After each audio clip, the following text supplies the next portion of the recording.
The hammer struck the anvil with a resounding clang that echoed through the dusty streets of Prescott, Arizona Territory.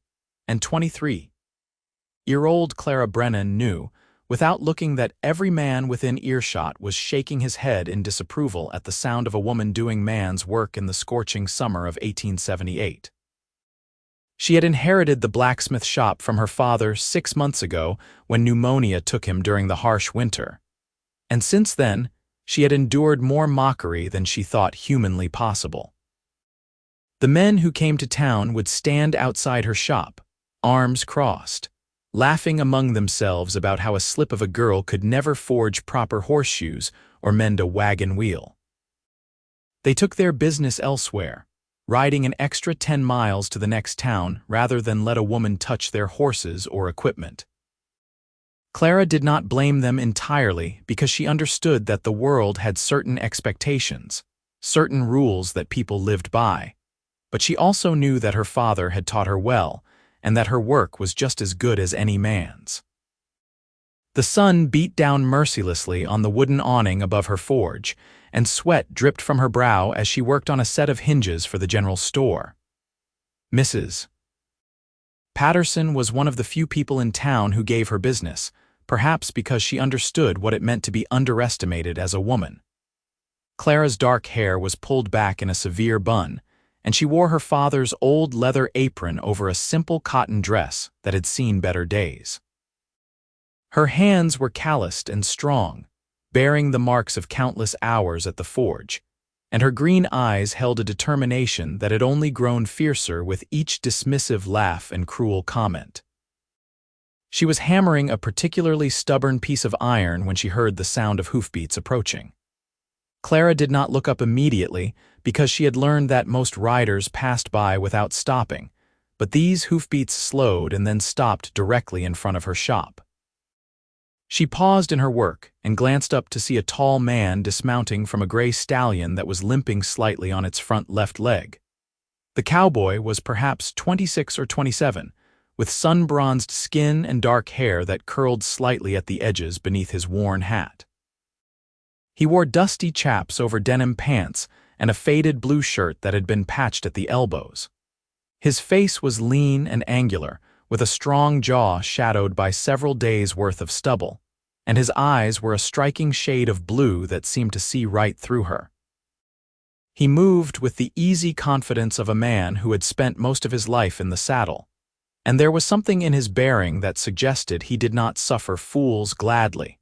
Clara set down her hammer and wiped her hands on her apron, waiting for him to speak.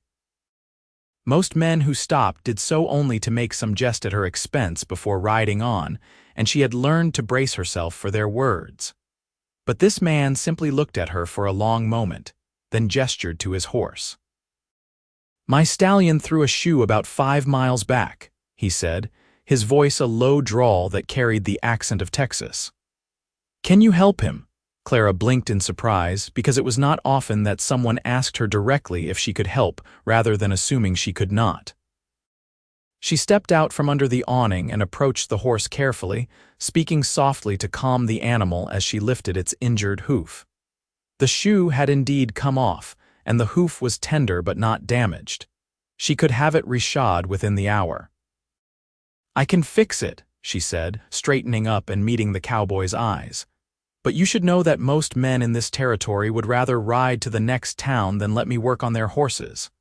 The cowboy's expression did not change. "Most men are fools," he said simply. "I need my horse shod, and you are a blacksmith. Seems straightforward to me." Something in Clara's chest tightened at his words, not because they were particularly poetic or kind, but because they were matter of fact, as if her being a woman was entirely irrelevant to her ability to do her job. She nodded once, briskly, and gestured for him to lead the horse into the shade of her shop. "What is your name?" she asked as she began gathering the tools she would need. "James Cordell," he replied, removing his hat and running a hand through his dark hair. "I have been working on a ranch up north, but I am heading south to see about buying some land of my own." "Clara Brennan," she said, introducing herself as she examined the horse's hoof more closely. "This is a fine animal. You have taken good care of him." James smiled slightly, the expression transforming his serious face into something warmer. Thunder has carried me through some hard times. He deserves the best care I can give him. Clara felt herself warming to this stranger despite her usual caution. She had learned to keep her guard up around men because too many of them saw her as either a curiosity or a target for their derision. But there was something different about James Cordell. He watched her work with genuine interest rather than skepticism, and when she asked him to hold Thunder's lead while she heated the iron for a new shoe, he did so without hesitation. As she worked, Clara became aware of 3 men gathering outside her shop. She recognized them as ranch hands from the Double J spread, and they were the sort who found entertainment in mocking anything that did not fit their narrow view of how the world should be. Their laughter drifted into the forge, and Clara tried to ignore them, focusing instead on shaping the horseshoe to fit Thunder's hoof perfectly. "Look at that," one of them called out, his voice dripping with amusement. "A woman playing at being a blacksmith. What is next, women thinking they can be sheriffs?" His companions laughed uproariously, as if he had said the wittiest thing imaginable. Clara's jaw tightened, but she continued working, determined not to give them the satisfaction of a response. She had heard it all before, and she knew that engaging with them would only make things worse. "I heard her daddy left her the shop because he did not have any sons," another man said. "Shame he wasted all that time teaching her when she should have been learning to cook and sew." "Maybe she cannot find a husband," the third chimed in. "What man wants a wife with hands like a ranch worker?" Clara's hands did not falter as she worked, but she felt the familiar burn of humiliation and anger rising in her chest. She had dealt with this for months, and it never got easier. What made it worse was that part of her wondered if they were right, if she was foolish to think she could make a living this way, if she should have sold the shop and found some other path. James Cordell's voice cut through the laughter like a knife. "You boys have nothing better to do than stand around insulting a woman who is working while you waste the day." The laughter died abruptly. Clara looked up to see James standing at the edge of the shop, his posture relaxed but his eyes hard. The 3 ranch hands shifted uncomfortably, clearly not expecting to be challenged. "We are just having a bit of fun," the first man said, but his voice lacked its earlier confidence. "Fun is supposed to be amusing," James replied coolly. "All I hear is 3 grown men too insecure to see a woman doing honest work without feeling threatened by it. Makes me wonder what you are afraid of." The men exchanged glances, clearly trying to decide if James was worth picking a fight with. After a tense moment, they seemed to conclude that he was not, and they muttered among themselves before walking away, their laughter forced and hollow now. Clara found herself staring at James with a mixture of gratitude and confusion. No one had ever stood up for her like that, not since her father died. Most people in town either ignored the mockery or participated in it, and she had grown accustomed to fighting her own battles alone.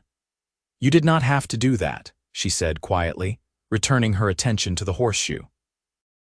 "I know," James replied, coming back into the shop. "But they were wrong, and someone needed to tell them so." Clara did not know what to say to that, so she focused on her work. She fitted the horseshoe carefully to Thunder's hoof, making sure it was secure and comfortable for the animal. When she was finished, she led the horse outside and watched as he walked without any sign of discomfort. James examined her work with a critical eye, then nodded in approval. "That is fine work," he said, and Clara could hear the sincerity in his voice. "Better than I have seen in a long time." "What do I owe you?" Clara quoted him a fair price, the same she would have charged anyone, and James paid without hesitation. He swung back into the saddle, settling himself with the ease of long practice, but he did not immediately ride away.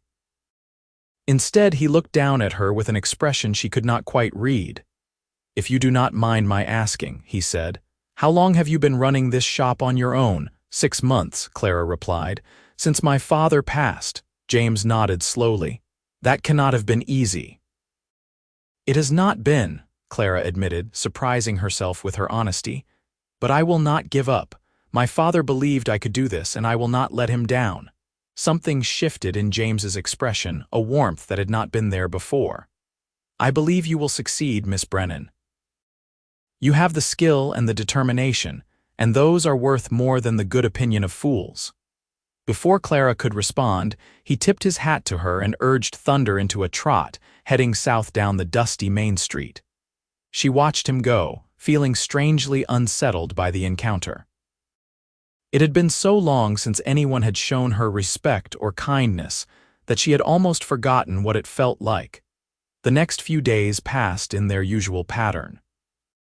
Clara worked on the projects she had, mostly small items for the few townspeople who would patronize her shop, and she endured the occasional mockery from passing men.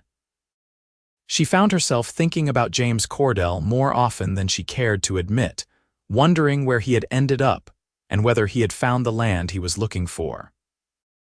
It was foolish, she knew, to dwell on a stranger who had simply shown her a bit of basic human decency, but she could not seem to help herself. A week after James's visit, Clara was working on repairing a broken plow blade when she heard hoofbeats approaching again. She looked up, her heart giving an unexpected leap when she saw James riding toward her shop. He dismounted with that same fluid grace and walked over to where she stood, his expression serious. "Miss Brennan," he said, touching the brim of his hat in greeting. "I hope I am not interrupting your work."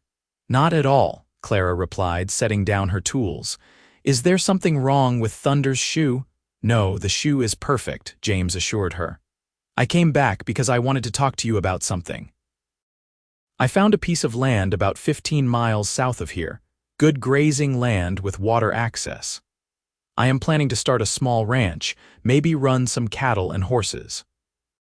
The problem is, I am going to need a reliable blacksmith, someone who can shoe horses and mend equipment and handle all the metalwork a ranch requires." Clara felt her pulse quicken, but she forced herself to remain calm. "There is a blacksmith in the next town over," she said carefully. "I am sure he would be happy to work with you." James shook his head. "I do not want him, I want you. I saw your work, Miss Brennan, and it is exceptional. More than that, I respect the fact that you have kept this shop running despite everything you have faced. That takes strength and skill, and those are exactly the qualities I need in someone I am going to rely on."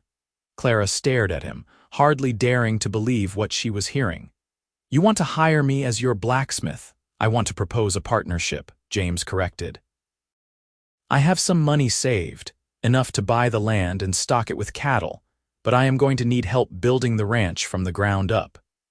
If you would be willing to close this shop and come work with me, I would give you a share of the profits and provide you with a cabin on the property. You would have your own forge and you could take on outside work as well if you wanted. It would be a fresh start, away from all this."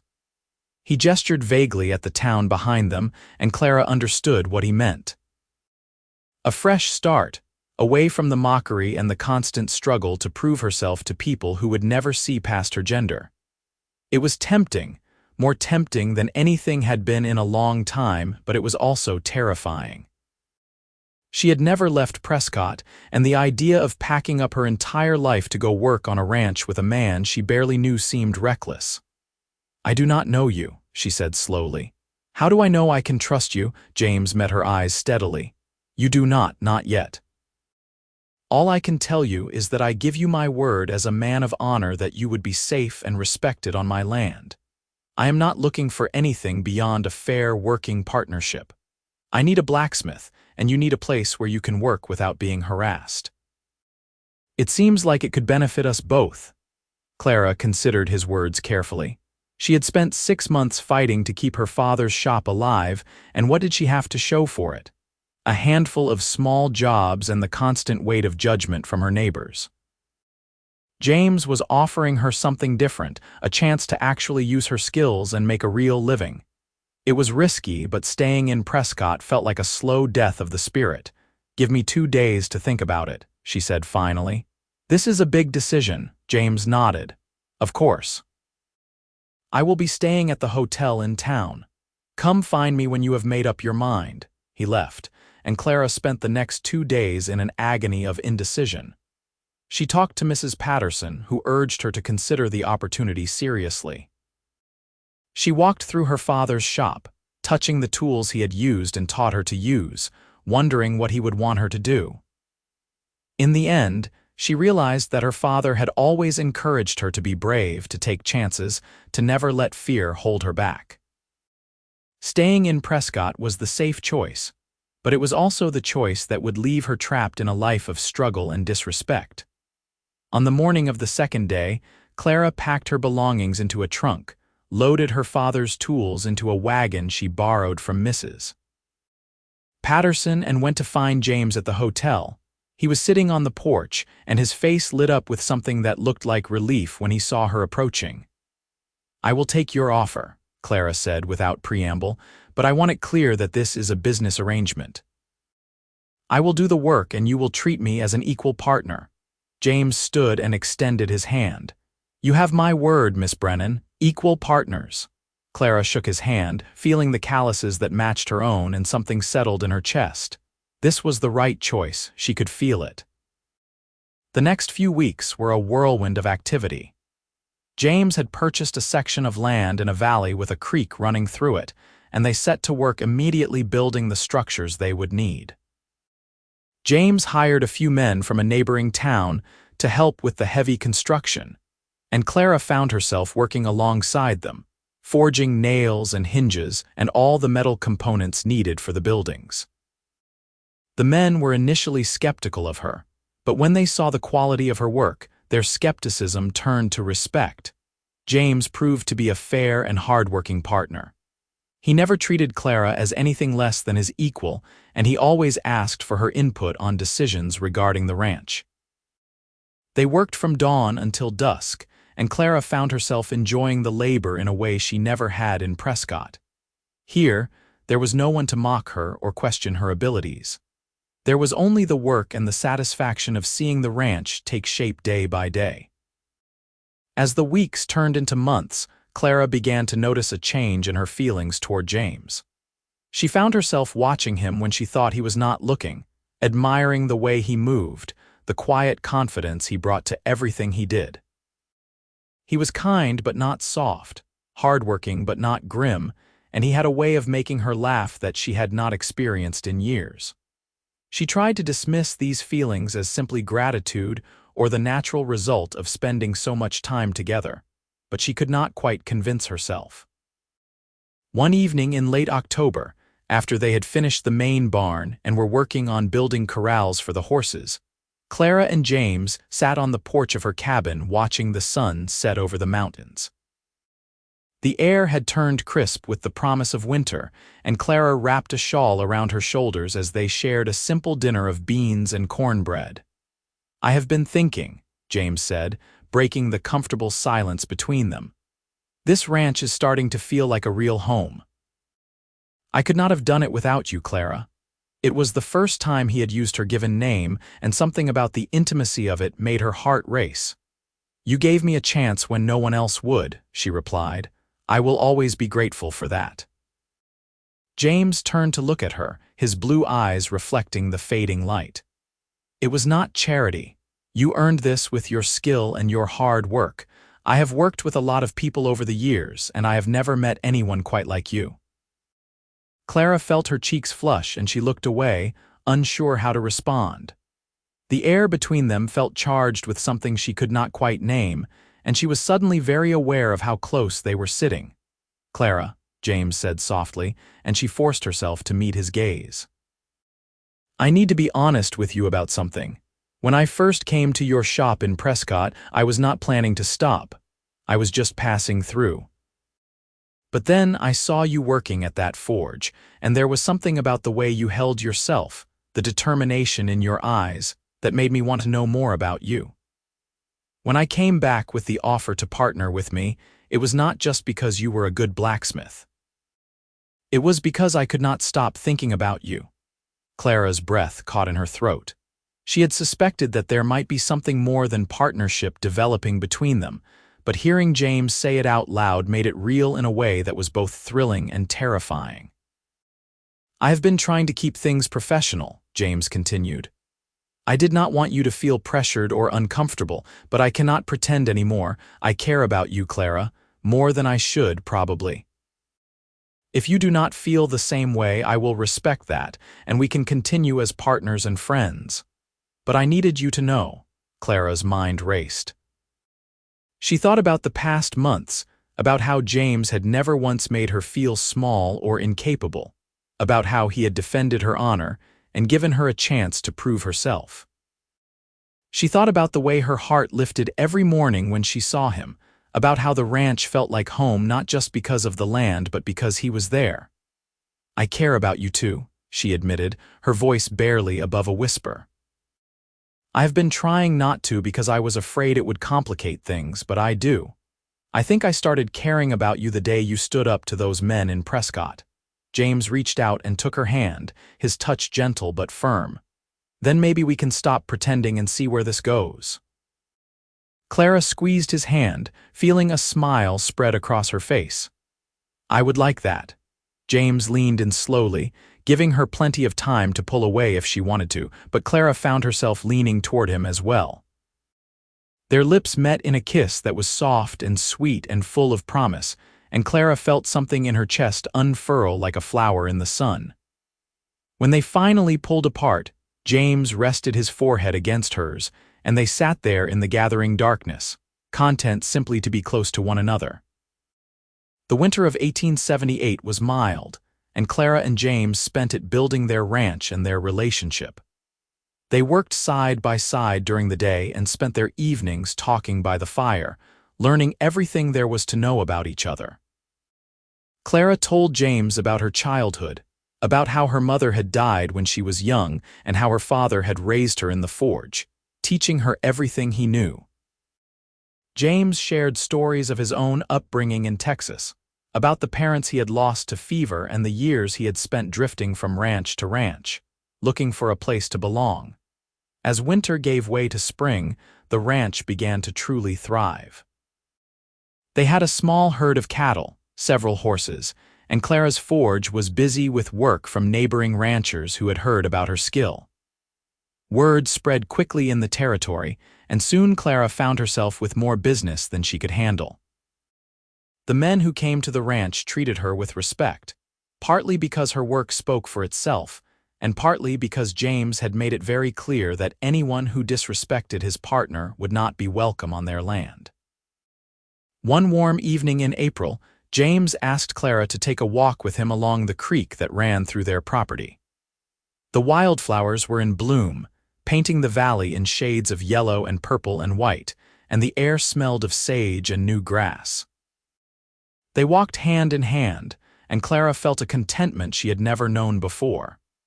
This place, this life they were building together, felt more real and right than anything she had ever experienced. James stopped in a spot where the creek widened into a small pool, and he turned to face Clara, his expression serious but warm. "I have something I need to ask you," he said. "We have been partners for almost 9 months now, and these have been the best months of my life. You are everything I never knew I was looking for, Clara. You are strong and talented and brave, and I cannot imagine my life without you in it." He reached into his pocket and pulled out a simple gold band. "I know this is not much, but I wanted to ask if you would marry me. Not because it is expected or proper, but because I love you and I want to spend the rest of my life building this ranch and this life with you." Clara felt tears spring to her eyes, but they were tears of joy. "Yes," she said, her voice choked with emotion. "Yes, James, I will marry you." James slipped the ring onto her finger and pulled her into a kiss that was deeper and more passionate than any they had shared before. Clara wrapped her arms around his neck, feeling like her heart might burst from the sheer happiness of the moment. When they finally broke apart, they were both laughing and crying at the same time, and Clara knew with absolute certainty that this was where she was meant to be. They were married in early May in a small ceremony at the ranch. Mrs. Patterson traveled down from Prescott to stand as Clara's witness, and one of the neighboring ranchers stood for James. It was simple and beautiful, and as Clara spoke her vows under the wide Arizona sky, she felt her father's presence like a blessing. He would have been so proud to see her here, living the life she had chosen, loved and respected by a good man.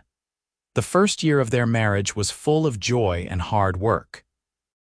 Clara continued to run her forge, and James expanded the ranch, adding more cattle and breeding some of the finest horses in the territory.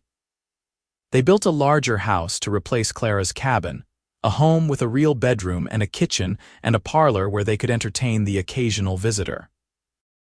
Clara decorated it with curtains she sewed herself and furniture James built, and it became a true home, filled with laughter and love. In the spring of 1880, Clara discovered she was pregnant. The news filled them both with excitement and a little fear, but mostly excitement. James became even more protective of her, trying to get her to rest more, but Clara refused to stop working. She continued at the forge until she was too big to stand comfortably at the anvil, and even then she worked on smaller projects, unable to stay idle. Their son was born in late September, a healthy baby boy with James's dark hair and Clara's green eyes. They named him Samuel, after Clara's father, and Clara felt a circle completing itself as she held her baby in her arms. Her father had given her the skills and confidence to make her own way in the world, and now she would pass those gifts on to her own child. James was a devoted father, and Clara often found him in the nursery late at night, simply watching Samuel sleep with an expression of wonder on his face. They took turns caring for the baby, sharing the responsibilities as they shared everything else, and Clara marveled at how naturally they had fallen into the rhythms of parenthood together. As Samuel grew from an infant into a toddler, Clara gradually returned to working at the forge. She would bring Samuel with her, letting him play in the dirt near the workshop while she worked, much as her own father had done with her. James would often join them during breaks, and they would sit together as a family, watching their son explore the world with wide-eyed curiosity. The ranch continued to prosper. James had a gift for breeding horses, and soon ranchers from all over the territory were coming to buy his stock. Clara's reputation as a blacksmith grew as well, and she found herself taking on apprentices, young men from neighboring ranches who wanted to learn the trade. She taught them the way her father had taught her, with patience and high standards, and she took pride in knowing that she was passing on her knowledge to the next generation. In the winter of 1882, Clara discovered she was pregnant again. This time she felt more confident, more prepared for what was to come. Their daughter was born in the summer of 1883, a beautiful baby girl with James's blue eyes and Clara's determined spirit. They named her Rose, and Samuel was fascinated by his new sister, always wanting to help care for her and make her laugh. The years that followed were full and rich. Samuel grew into a bright, energetic boy who loved both the ranch and the forge, while Rose was quieter but no less determined. Clara taught both of her children the basics of blacksmithing, wanting them to understand the value of honest work and the satisfaction of creating something with their own hands. James taught them to ride and care for the animals, and together they raised their children with love and respect. One evening in the spring of 1888, when Samuel was 7 and Rose was nearly 5, the family sat together on the porch of their home watching the sun set over the mountains.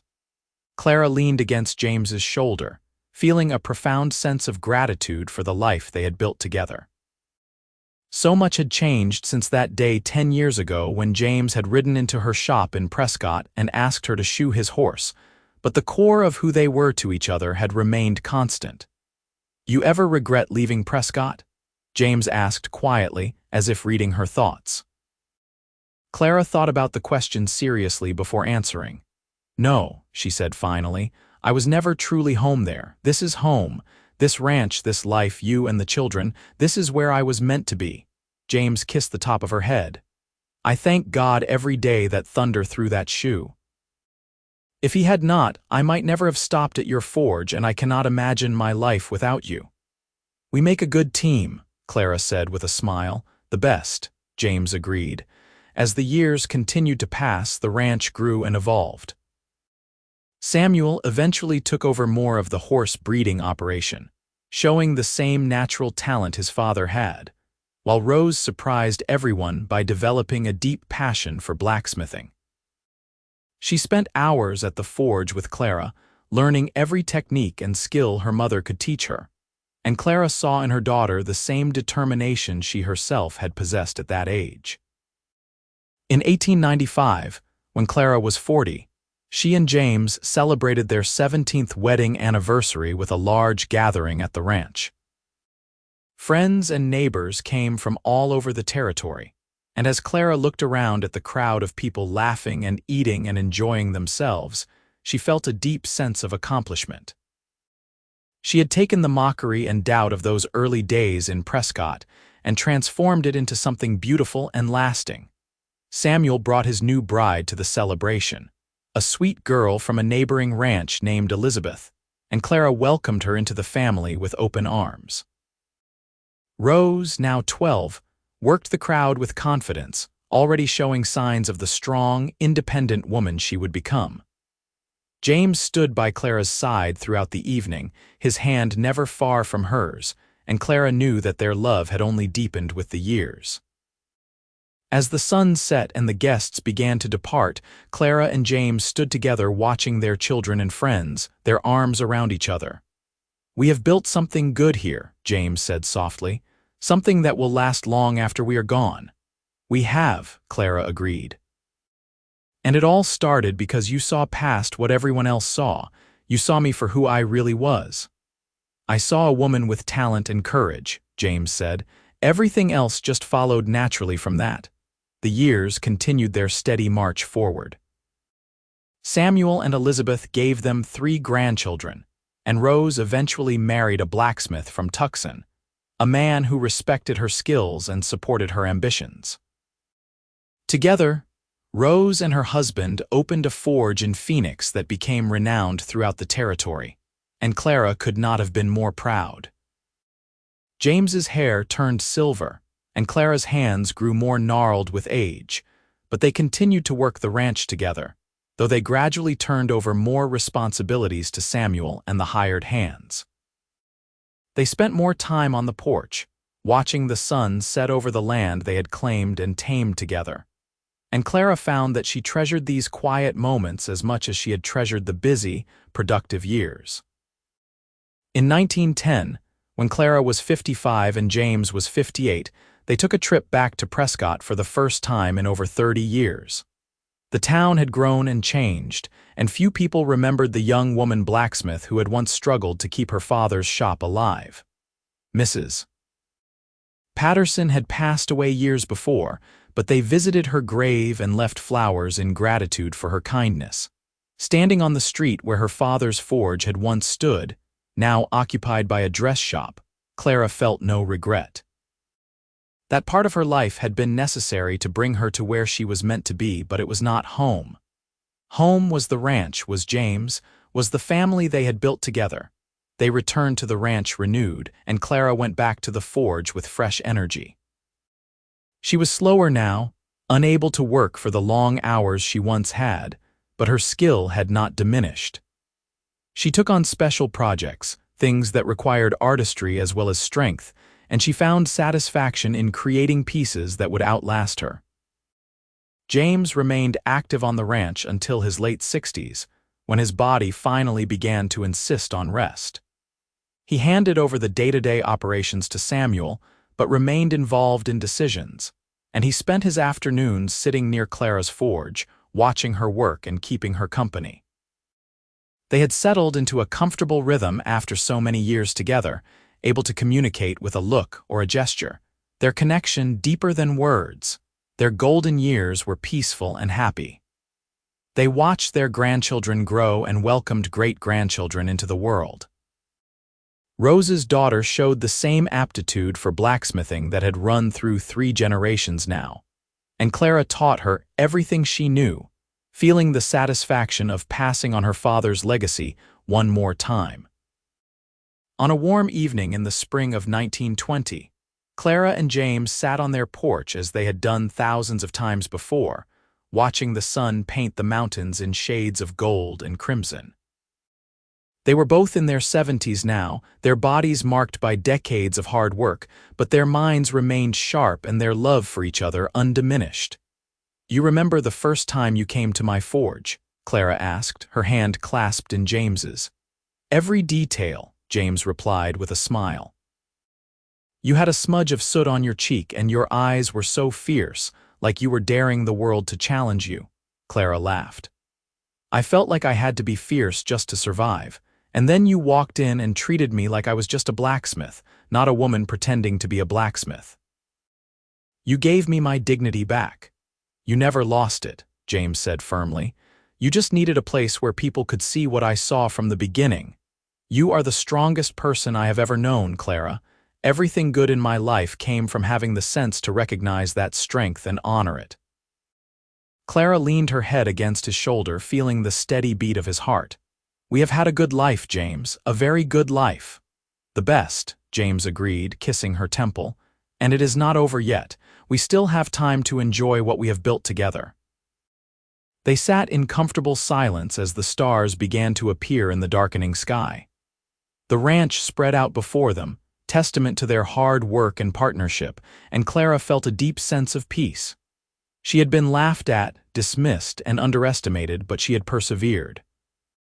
She had found love and respect and purpose, and she had built a legacy that would continue long after she was gone.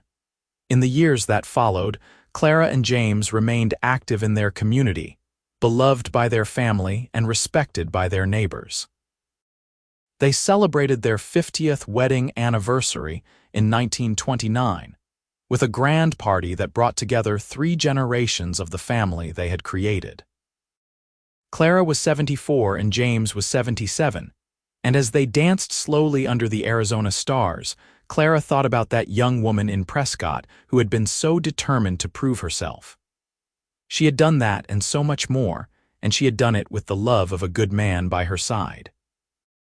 James passed away peacefully in his sleep in the winter of 1932, and Clara mourned him deeply but without bitterness. They had been given over 50 years together, years filled with love and laughter and shared purpose, and she was grateful for every moment. She continued to live on the ranch, surrounded by her children and grandchildren, and she spent her remaining years telling stories about the early days, about the challenges they had overcome and the love that had sustained them. Clara lived to be 82 years old, passing away in the spring of 1937. She died at home, in the house she and James had built together, surrounded by the family that bore witness to their love and partnership.